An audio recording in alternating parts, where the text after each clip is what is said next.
आज हम बात करने वाले हैं वी वॉर्स। ये स्टोरी सिर्फ एक साइंस थ्रिलर नहीं, एक इमोशनल जर्नी है एक साइंटिस्ट की, जिसे दुनिया और अपने परिवार दोनों को बचाना है।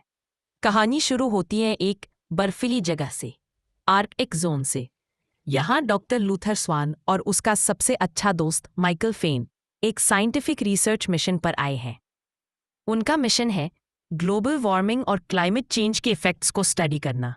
लेकिन उन्हें पता नहीं होता कि उनकी एक्सपेडिशन किसी और ही डिजास्टर की तरफ जा रही है।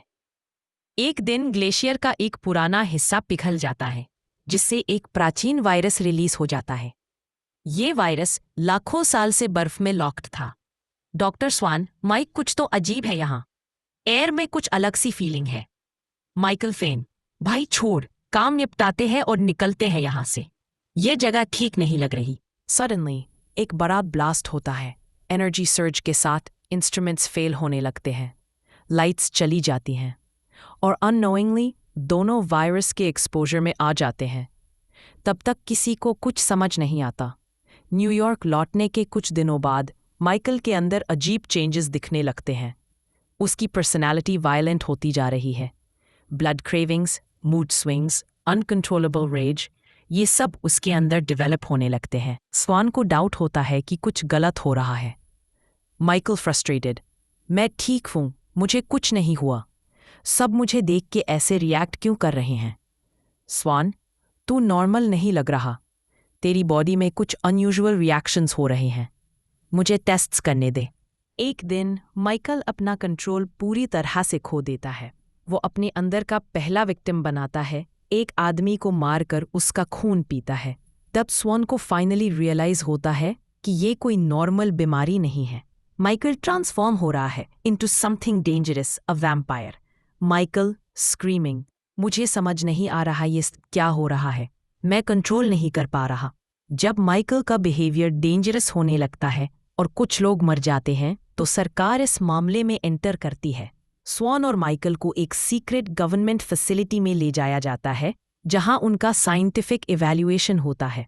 एजेंट जिमी, डॉक्टर स्वान, ये कोई एक्सीडेंट नहीं है, ये वायरस बायो वेपन हो सकता है, आपको कोऑपरेशन करना होगा। स्वान, मैं साइंटिस्ट हूं और मैं कह सकता हूं कि ये कोई लैब क्रिएटेड वेपन नहीं है। ये एक एंशिएंट वायरस है जो सिर्फ कुछ लोगों को इफेक्ट करता है, जिनमें एक स्पेसिफिक जेनेटिक कोड होता है। वायरस को प्रायॉन इन्फेक्शन बोला जाता है और स्वान बताता है कि ये वायरस सबको इन्फेक्ट नहीं करता, सिर्फ जेनेटिकली प्री एक्सपोज्ड लोग ही वैम्पायर बन पाते हैं। माइकल एक दिन फैसिलिटी से भाग जाता है। अब वो वैम्पायर बन चुका होता है और उसे अपनी कंडीशन गलत नहीं लगती। उल्टा वो इस चेंज को एवोल्यूशन का नेक्स्ट स्टेप मानता है। वो और भी इन्फेक्टेड लोगों को ढूंढता है और एक ग्रुप बनाता है, द ब्लड्स, जिसमें सिर्फ वैम्पायर्स होते हैं। ये ग्रुप ह्यूमंस के खिलाफ रिबेलियन स्टार्ट करता है। माइकल टू क्राउड, हम मॉन्स्टर नहीं हैं, हम अगले एवोल्यूशनरी स्टेज हैं, हमने ज्यादा सह लिया, अब वक्त आ गया है कि हम अपना हक लें। सिटी में वैम्पायर अटैक्स बढ़ने लगते हैं, पब्लिक में फियर फैल जाता है, गवर्नमेंट कंफ्यूजन में होती है, ये डिजीज है, टेररिज्म है या supernatural threat. News reporter, unknown illness या supernatural attacks, New York is under threat, public safety is at risk. Swan अब सिर्फ एक साइंटिस्ट नहीं, एक पिता भी है। उसका बेटा डेजमंड भी वायरस के लिए जेनेटिकली ससेप्टेबल है। स्वान को डबल ड्यूटी करनी पड़ती है, वर्ल्ड को बचाने की और अपने बेटे को भी। एंड क्राइंग, डैड, क्या मैं भी वैम्पायर बन जाऊंगा? स्वान, मैं तुझे कुछ नहीं होने दूंगा बेटा, मैं तुझे प्रोटेक्ट करूंगा नो मैटर व्हाट। स्वान का इमोशनल स्ट्रगल और इंटेंस हो जाता है जब वो देखता है कि गवर्नमेंट भी सिर्फ अपना इंटरेस्ट देख रही है। उन्हें क्योर से ज्यादा वैम्पायर्स को मारना पसंद है। अब खुला युद्ध छिड़ जाता है, vampires, bloods versus humans, government forces. Government military action launch करती है और वैम्पायर्स को रेड रेन प्रोटोकॉल के अंडर एलिमिनेट करने का ऑर्डर दे दिया जाता है।